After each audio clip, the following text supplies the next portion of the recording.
গুরু ছাড়া গোবিন্দের কাছে পৌঁছানো যায় না। অনেকে বলে ও গুরু লাগে না গোবিন্দের কাছে যেতে, গরুদের গুরু লাগে না, যারা মানুষ তাদের গুরু লাগে। কেন? এই প্রশ্নটা একবার স্বামী বিবেকানন্দ রামকৃষ্ণ দেবকে জিজ্ঞাসা করেছিল যে, হে গুরুদেব, জগতে সবাই বলে নাকি গুরু ছাড়া গোবিন্দের কাছে পৌঁছানো যায় না, সত্যি কি তাই? রামকৃষ্ণ দেব বলেছিলেন হ্যাঁ। কেন? তা রামকৃষ্ণ দেব তো খুব যুক্তিবাদী ব্যক্তি ছিলেন। তিনি বলছেন, আচ্ছা বলতো বিলে, ওই যে নদী দিয়ে যে স্টিমারটা ভেসে যাচ্ছে ওটা চন্দননগরে পৌঁছাতে কতক্ষণ সময় লাগবে? বলে এই ঘন্টা 2 লাগবে। আচ্ছা ওর পেছনে যে ছোট ডিঙি নৌকাটা আছে ওটা কতক্ষণ লাগবে? বলে এই ঘন্টা 10 লাগবে। আচ্ছা এবার বলতো বিলে, ওই ছোট ডিঙি নৌকাটা যদি স্টিমারের পেছনে বেঁধে দেওয়া যায় তাহলে কতক্ষণ লাগবে?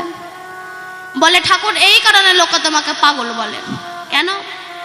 স্টিমারে যদি 2 ঘন্টা লাগে, ছোট ডিঙি নৌকাটা 2 ঘন্টাই লাগবে। রামকৃষ্ণ দেব তখন বলছে, শালা আমি পাগল নই, তুই পাগল। কেন?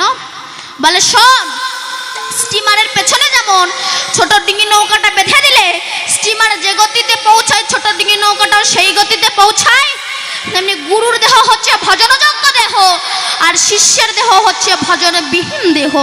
ওই ভজনবিহীন দেহ যদি ভজনযোগ্য দেহের সঙ্গে বেঁধে দেওয়া যায়, গুরুদেব যে গতিতে ভগবানের কাছে পৌঁছাবে, নিতাই গৌর হরিবল বলতে বলতে শিষ্য সেই গতিতেই ভগবানের কাছে পৌঁছে যাবে।